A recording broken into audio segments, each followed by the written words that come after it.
Absolutely. We do know that places in the South, Mark, of course, are dealing with a little bit more storm surge, more rainfall than we are up here in Duval County and parts northward. And we've seen that dramatic video out of St. Augustine where Ashley Harding is. Yeah, right along the waterfront. And we saw what the problems that exist right now getting onto the Bridge of Lions. Actually, you can't get onto the Bridge of Lions, Ashley. It shut down about 30 minutes ago.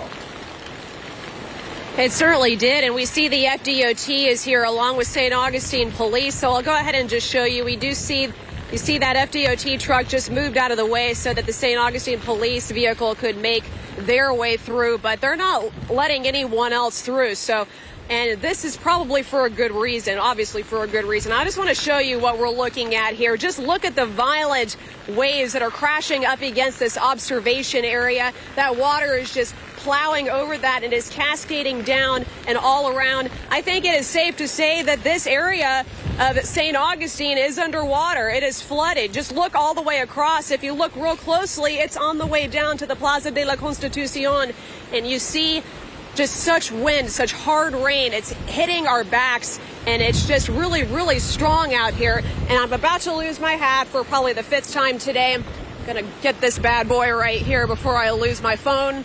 But if you want to go ahead and just look around, just take all this in. We don't see a lot of people out here, and that's for good reason. This is not the time for people to be out here. As we're showing you how serious this is, and just look again at that boat. I want to show our viewers that again, because that's the same boat we showed you earlier today. It is still here. The mast has ripped off at this point, but it is just bobbing along in the water. It is secure now, but again, you can just see it gives you kind of a scale of how intense these flames are, these waves are, as they're just crashing over, and it's just creating so much water here.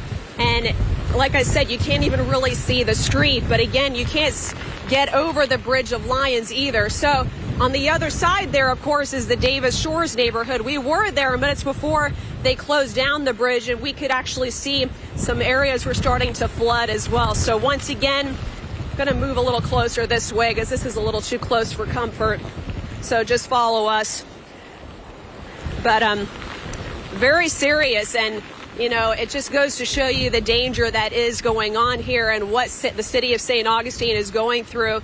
And I'm going to send it back to you guys because it's pretty intense, but this is what people are dealing with. Bruce, did you say something? Yeah, Ashley, if we could just keep your shot up and we could ask your photojournalist to go ahead and show us that boat. We were just talking with Mark. High tide is about an hour away. And Mark, you were pointing out something interesting. First of all, for those who are just tuning in, a little background on that boat. It had been loose from its moorings, and they were actually watching your report, Ashley, this morning. They came by, tied it up. It's, not very secure. Mark, you're saying the tide is going to go even higher in the next hour, and you have some concerns. Let's open Mark's mic there for a second. Go ahead. The water rising there. High tide is not until minutes after 11 o'clock. So as you can see, those winds are out of the northeast. That's going to probably allow that boat, if the keel's not stuck in the mud, to get up onto the sidewalk there with that northeasterly forcing. And typically the tide would start to recede as we head into beyond high tide. The problem is those winds picking up here through the afternoon, and that's going to allow that water to stay in. And it's in that open little fetch area where it opens up into the channel and goes offshore. And so the rain that is falling, it's high tide. So obviously the sewers can't drain out into the Matanzas River.